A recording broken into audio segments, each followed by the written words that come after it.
Hello बच्चों, कैसे हो आप लोग। मैं हूं दीपा और ये है दीपास ट्यूटोरियल। ठीक है, आज मैं आपके लिए क्लास 9th का एटम्स एंड मॉलिक्यूल्स चैप्टर लेकर के आई हूं। तो एटम्स एंड मॉलिक्यूल चैप्टर आपका केमिस्ट्री का 3rd चैप्टर है और ये थोड़ा सा डिफरेंट है पहले वाले दोनों चैप्टर से। अभी आपको थोड़ा सा मुश्किल लग सकता है, लेकिन आप जैसे जैसे आप वीडियो देखते जाओगे आपका कंसेप्ट क्लियर होता जाएगा। ठीक है, तो ये शुरू करते हैं। सबसे पहले तो हम बात करते हैं कि ये एटम्स जो हम बोल रहे हैं वो क्या चीज है। अगर मैं बोलूं हिंदी में इसका क्या शब्द है इसके लिए, तो हिंदी में इसके लिए शब्द है परमाणु। ठीक है, महर्षि कणद थे, उन्होंने इसको परमाणु कहा। तो परमाणु क्या है? परम अणु। परम अणु मतलब अल्टीमेट पार्टिकल। ठीक है, तो अल्टीमेट पार्टिकल बोला एटम को। वैसे अगर आप जैसे जैसे आगे पढ़ते जाओगे, और पहले से भी आपने इलेक्ट्रॉन प्रोटॉन न्यूट्रॉन सुना है, वो उससे और भी छोटे पार्टिकल हैं। लेकिन एक एटम ना किसी एलिमेंट का या किसी कंपाउंड का रिप्रेजेंटेटिव पार्टिकल होता है। ठीक है, जैसे सोडियम के सारे पार्टिकल ना एक से होंगे, पर वो क्लोरीन के पार्टिकल से और सल्फर के पार्टिकल से डिफरेंट होंगे। तो ऐसे करके, लेकिन सारे इलेक्ट्रॉन जैसे सेम होते हैं, तो ऐसा नहीं है। ये क्या है, हर एक पार्टिकल का जो एटम है वो अलग अलग तरह का है। सो एटम को हम क्या कहेंगे? Atom smallest particle of matter. Smallest particle of matter. ठीक है, विच मे और may not exist independently. May not exist independently. ठीक है, तो ज्यादातर जो एटम होते हैं ना, इंडिपेंडेंटली नहीं रह सकते, उनको साथ की जरूरत होती है। तो कैसे साथ की? अगर वो सेम टाइप के एटम का साथ लेंगे तो हम उसको बोलते हैं मॉलिक्यूल ऑफ एलिमेंट, और अगर वो डिफरेंट टाइप के एटम होंगे तो उसको बोलेंगे मॉलिक्यूल ऑफ कंपाउंड। तो फिर मॉलिक्यूल क्या है? सो मॉलिक्यूल आपने कभी सुना तो होगा, है ना। सो मॉलिक्यूल क्या है? मॉलिक्यूल है 2 or more atoms, 2 or more atoms combined chemically। ठीक है ना। कंबाइंड केमिकली का मतलब थोड़ा सा समझो कि अगर मैंने चीनी को पानी में डाला तो उनके बीच में कोई कंपाउंड, कोई केमिकल बॉन्डिंग नहीं बनी। ठीक है, जस्ट मिक्स हो गए, इसलिए हमने उसको कहा था मिक्सचर। कितना भी मिला सकते हैं। लेकिन जो ये आपके मॉलिक्यूल्स है ना, ये 2 और मोर एटम्स के बीच, मतलब जब हम इलेक्ट्रॉन्स बना रहे हैं, जैसे मान लो ये सोडियम है और ये क्लोरीन है, तो ये सोडियम ना अपना इलेक्ट्रॉन इसको देता है, तो इनके बीच में एक सिंगल बॉन्ड बन जाता है। और अगर मैग्नीशियम होता ना, तो वो क्लोरीन को 2 इलेक्ट्रॉन 2 क्लोरीन को देता, ऐसे। ठीक है, ये सब आप अगले चैप्टर में स्ट्रक्चर ऑफ एटम पढ़ोगे ना, वहां पढ़ोगे। तो ये इलेक्ट्रॉन का इसने गिव एंड टेक किया। पर अगर हमारी कार्बन डाइऑक्साइड बन रही है तो ऑक्सीजन को क्या हो रहा है? ऑक्सीजन को 2 इलेक्ट्रॉन की जरूरत होती है और कार्बन को 4 की। तो ये क्या करते हैं? शेयरिंग करते हैं ऐसे। ठीक है, इस तरह से शेयरिंग करेंगे। ये ऑक्सीजन के 8 हो गए, ये ऑक्सीजन के 8 हो गए, ये कार्बन के भी 8 इलेक्ट्रॉन हो गए। तो ये ऑक्टेट बनाते हैं। तो इस तरह से ये अपने मॉलिक्यूल्स बना रहे। तो ये चीनी और पानी मिलाने जैसा नहीं है बॉन्डिंग, है ना। वो तो जस्ट मिक्स था। मैंने आपसे बोला था 1 चम्मच नमक 1 ग्लास पानी भी मिक्सचर था, सॉल्ट वाटर था, और 10 चम्मच नमक और 2 ग्लास पानी भी आपका मिक्सचर था। लेकिन इसके साथ ऐसा नहीं है। ये एक डेफिनेट रेशियो वगैरह में होते हैं, इसको हम आगे आगे पढ़ते जाएंगे। तो इसमें क्या हो रहा है? किसी भी रेशियो में नहीं हो रहा है। 1 कार्बन 2 ऑक्सीजन के साथ मिल रहा है ना। ऐसे सोडियम जो है 1 क्लोरीन के साथ मिल रहा है, पर मैग्नीशियम को कितने चाहिए? मैग्नीशियम को 2 क्लोरीन चाहिए, है ना। तो इस तरह से क्या होता है? ये होते हैं कंबाइंड केमिकली। तो इनके बीच में ना कुछ बॉन्ड्स बन जाते हैं। आपको पढ़ोगे बाद में कि ये जो है आयनिक बॉन्ड है, और ये टाइप की जो इसमें शेयरिंग हो रही है ना, वो आपके कैसे बॉन्ड है? कोवैलेंट बॉन्ड्स है। तो कंबाइन ऐसे करके केमिकल कॉम्बिनेशन होता है 2 तरह से, या तो इलेक्ट्रॉन्स दे करके या ले करके, जिसको हम बोलते हैं कि आयनिक बॉन्ड, और दूसरे तरह का जो बॉन्ड है इसमें शेयरिंग हो रही है इलेक्ट्रॉन्स की, उसमें उसको हम क्या बोलते हैं? Covalent bond. तो कंबाइंड केमिकली का मतलब समझ में आ गया ना। तो कंबाइंड केमिकली कहना बहुत जरूरी है। तो 2 और मोर एटम जब कंबाइंड केमिकली होते हैं तो वो 2 टाइप के मॉलिक्यूल्स बनाते हैं। एक मॉलिक्यूल्स हैं मॉलिक्यूल्स ऑफ एलिमेंट, और दूसरे मॉलिक्यूल्स हैं molecules of compound. Molecules of compound, compound तो आपने पिछले चैप्टर में भी सुना है। तो क्या डिफरेंस है इन दोनों में? तो मॉलिक्यूल ऑफ एलिमेंट जो होते हैं वो बने होते हैं सेम टाइप के एटम से, made of same type of atoms, same type of atoms. और ये किससे बने होते हैं? Made of different types of atoms, made of different type of atoms. ठीक है, तो इसका एग्जांपल अगर मैं लूं तो H2, ठीक है, N2, Cl2, P4, इसमें 4 एटम है फॉस्फोरस के, सल्फर जो है 8 एटम एक साथ रहते हैं, तो ये मॉलिक्यूल ऑफ सल्फर है। ठीक है, अब मॉलिक्यूल ऑफ कंपाउंड कहेंगे तो डिफरेंट टाइप के एटम, जैसे हाइड्रोजन और ऑक्सीजन से बन गया वाटर, कार्बन डाइऑक्साइड बना कार्बन और ऑक्सीजन से, तो ऐसे हम बोलते हैं मॉलिक्यूल ऑफ कंपाउंड। तो कंपाउंड तो आपने बहुत सारे सुने हुए हैं, एलिमेंट भी सुने हैं ना, नाइट्रोजन गैस और ये सब है ना। जबकि नाइट्रोजन का सिंबल देखो N है, हाइड्रोजन का H है, पर ये H2 लिखते हैं, N2 लिखते हैं, क्योंकि हमने क्या कहा, मे और मे नॉट एग्जिस्ट इंडिपेंडेंटली। तो हाइड्रोजन अकेला नहीं रहता, ठीक है, रिएक्शन करने के लिए थोड़ी देर के लिए अलग अलग होता है, बट वैसे जो एग्जिस्ट करेगा वो हाइड्रोजन गैस के फॉर्म में एग्जिस्ट करेगा। O2 आपने पढ़ा है। तो ये सब एटम क्या होते हैं, कंबाइंड केमिकली हमेशा दो दो के उसमें मिलेंगे या फिर 3 में भी मिल सकते हैं। ओजोन, ओजोन जो है क्या है, एक गैस होती है जो अपर लेयर ऑफ एटमॉस्फेयर में होती है, तो उसमें 3 ऑक्सीजन एटम जो होते हैं वो आपस में कंबाइंड केमिकली होते हैं। तो इस तरह से हमारे मॉलिक्यूल्स, तो ये अब आपका जितना जो भी मैंने अभी यहाँ पर बताया उसने आपको बता दिया कि एटम्स एंड मॉलिक्यूल्स क्या हैं। ठीक है, अब इसकी शुरुआत कैसी हुई, ये सब चीजें क्या हुई, पहले से भी हम लोगों ने मतलब इंसान ने देखा कि हाँ मैं जो भी चीजें हैं वो मतलब बनी होती हैं किससे, छोटे छोटे पार्टिकल से बनी होती है, लेकिन कोई इतना वो नहीं। लेकिन इसमें जो है जो महर्षि कणद थे 500 BC में, इंडिया में महर्षि कणद हुए, उन्होंने कहा 500 BC, सोचो आज से 2700 साल पहले महर्षि कणद ने बोला कि जो भी पदार्थ है वो छोटे छोटे पार्टिकल से बना हुआ है, और उन पार्टिकल को हम बोलते हैं परमाणु, और परमाणु मिलकर के बनाते हैं अणु, अणु यानी मॉलिक्यूल और परमाणु माने एटम। ठीक है, और इस तरह से बनता है पदार्थ। तो आज भी हम ये बोलते हैं, सबसे पहले उन्होंने बोला अणु बना, परमाणु, परमाणु, ठीक है, एक को स्मॉल कर दे, परमाणु से बना है अणु और अणु से बना है पदार्थ। ठीक है, तो ये किसने कहा, महर्षि कणद ने कहा। ठीक है, कणद बोलते हैं इसको क्योंकि हिंदी में ण है पर इंग्लिश में ण कुछ नहीं है, तो कोई लोग इसको कानाद, कोई कंडाड ऐसे प्रोनाउंस करते हैं, बट ये महर्षि कणद ने कहा था। और ये 500 BC समझ लो, आज से 2700 साल पहले उन्होंने ये कहा। तो इंडियन फिलोसफर थे, थोड़ा उसके बारे में बात करी। अच्छा, उसके बाद फिर आपने और भी बहुत सालों तक ऐसे रहा, लेकिन जो ग्रीक सिविलाइजेशन है ना, वहां पर भी इस तरह के बहुत सारे फिलोसफर हुए जिन्होंने कहा एटम क्या होता है। ठीक है ना, डेमोक्रिटस ने कहा कि भाई एटम, डेमोक्रिटस ने नाम दिया, एक्चुअली एटम जो है वो डेमोक्रिटस ने नाम दिया कि जो स्मॉलेस्ट पार्टिकल ऑफ मैटर है वो क्या है, एटम है। ठीक है, अच्छा, अब हम बार बार बोल रहे हैं मैटर, पदार्थ, तो ये क्या है पदार्थ? पदार्थ कुछ भी ऐसी चीज है जिसके पास मास है और जिसके पास वॉल्यूम है। मास और वॉल्यूम जिसके पास होगा वो चीज क्या है, पदार्थ यानी कि मैटर है। ठीक है, anything that has mass and occupies space, occupies space कौन करेगा, जिसके पास वॉल्यूम होगा, तो वो चीज क्या है, मैटर है। ठीक है, तो मैटर जो है वो बना है एटम्स एंड मॉलिक्यूल से। समझ में आ गया? ठीक है, और बाद में 18th सेंचुरी के एंड में ये एंटोनी लिवासिए और प्राउस्ट ने कुछ ना नोटिस किया कि इस तरह से होता है ना, 2 लॉज दिए।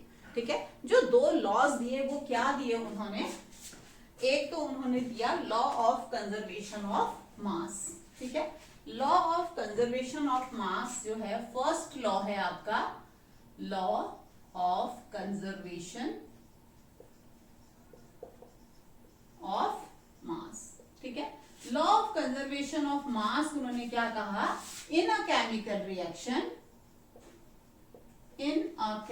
Reaction mass can neither be created, can neither be created nor destroyed in a chemical reaction. इसका मतलब क्या है कि एक केमिकल रिएक्शन में मास जो है ना तो बनाया जा सकता है ना ही खत्म किया जा सकता है, destroyed in a chemical reaction. ठीक है, वैसे अभी जो एटॉमिक रिएक्शंस होते हैं ना उसमें मास को एनर्जी में कन्वर्ट किया जा सकता है। आपने कभी सुनी है ना E इक्वल टू mc², वो एक्चुअली डेल्टा mc² है। किसी एटॉमिक रिएक्शन में पैदा हुई एनर्जी मास के loss into velocity of light के स्क्वायर के बराबर होती है। लेकिन अभी ये शुरुआती चीजों की बात कर रहे हैं और अभी आप ये कंसेप्ट समझ रहे हो, तो इसलिए आपको इतना ही बताते हैं कि जो मास है can neither be created not destroyed in a chemical reaction. ये किसने कहा? लेवाशियर और प्राउस ने। तो इसके लिए उन्होंने क्या किया, एक रिएक्शन लिया BA, जैसे BaCl2 प्लस Na2SO4। तो BaCl2 क्या है? बेरियम क्लोराइड, और ये क्या है? Sodium sulphate. इसको इन्होंने एक कोनिकल फ्लास्क में लिया।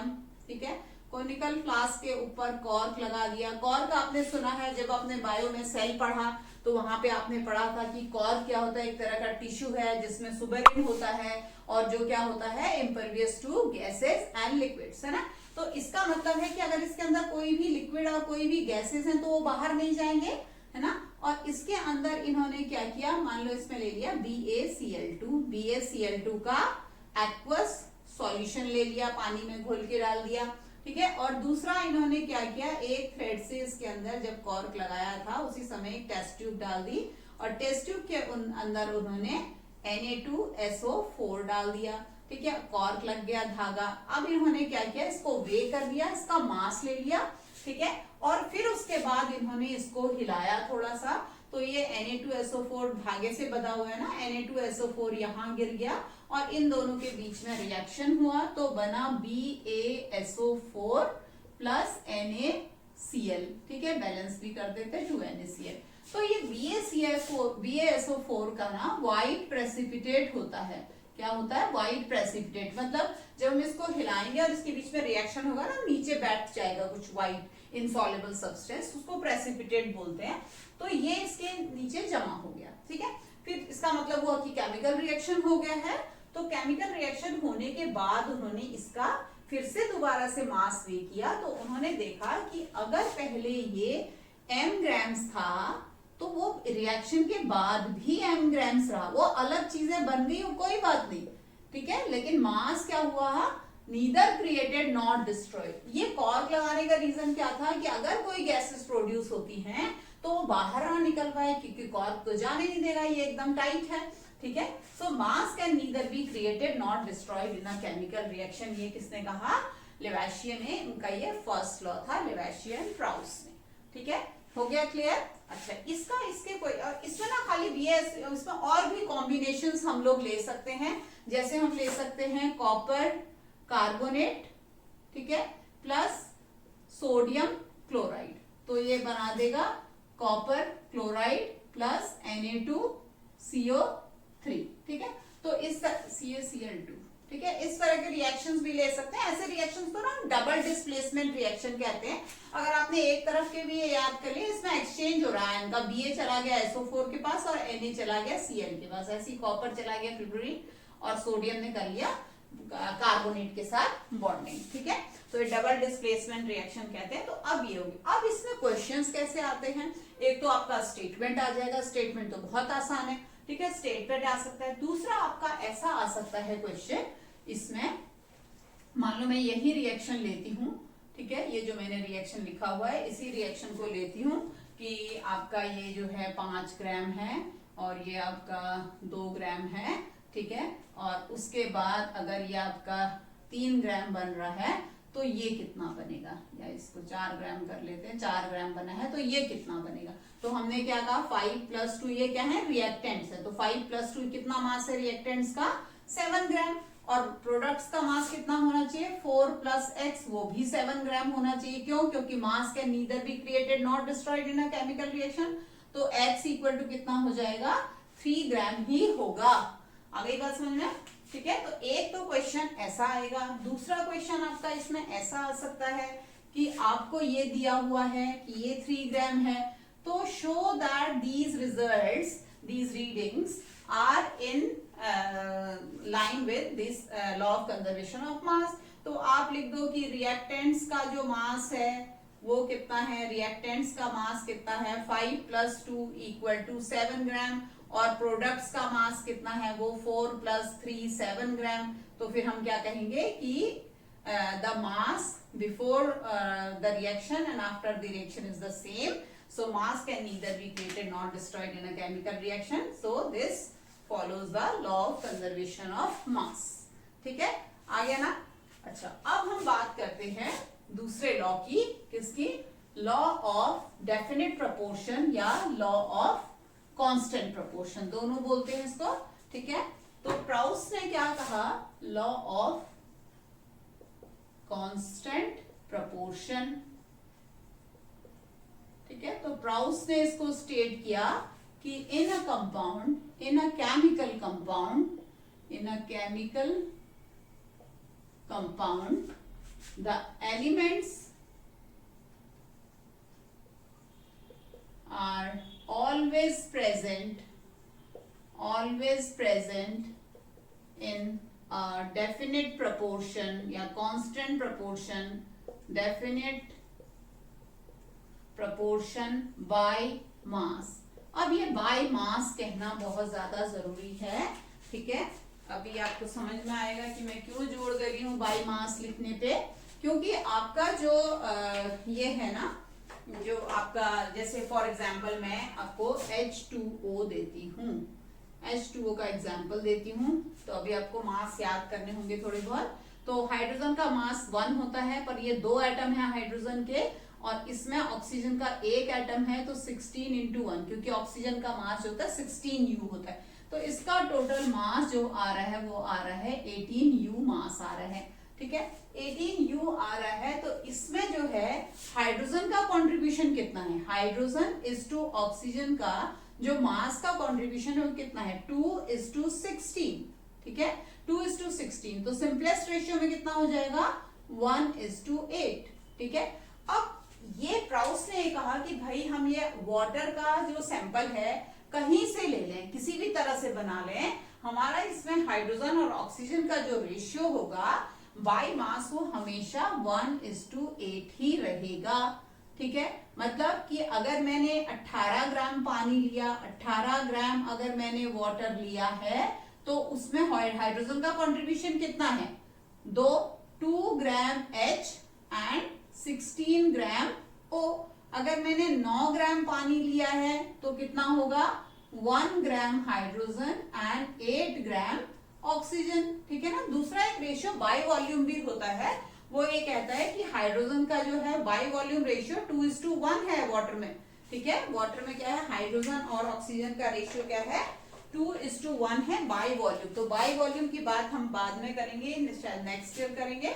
ठीक है, अभी हम बात करें क्या बाय मास। अब ये वाटर कहाँ से आया है, ये अमेरिका से आया है, इंडिया से आया है, सी वाटर है, उसमें मिक्स है सॉल्ट, पर जो प्योर वाटर की बात हो रही है उसमें जो है हमेशा जो है हाइड्रोजन और ऑक्सीजन का जो रेशियो है वो 1:8 ही होगा। In a chemical compound the elements are always present in a definite proportion by mass।